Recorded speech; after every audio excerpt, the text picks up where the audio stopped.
Hi everyone, welcome to TunesKit channel. If your iPad says unable to install update, don't worry.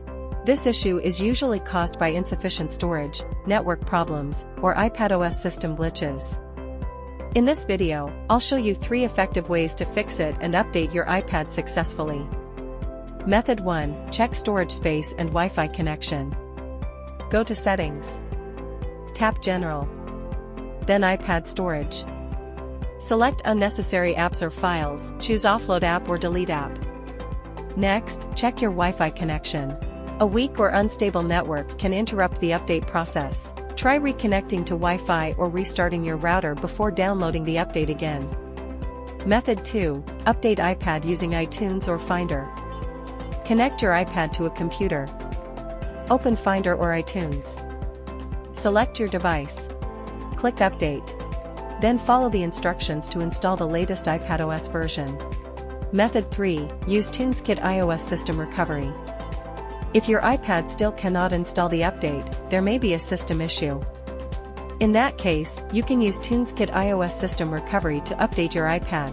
TunesKit iOS System Recovery is a professional iOS repair tool designed to fix various iPhone and iPad system issues without data loss.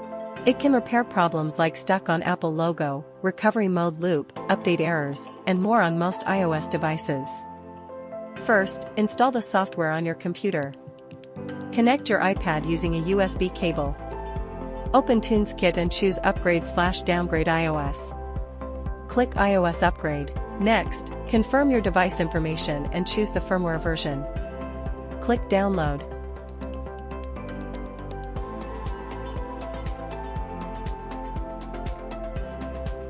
When the download is complete, click Start Upgrade.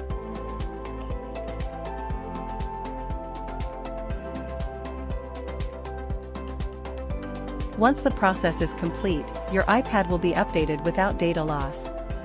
This method is more reliable and faster. If you found this helpful, don't forget to like the video and subscribe for more iPhone and iPad tips and tutorials. Thanks for watching.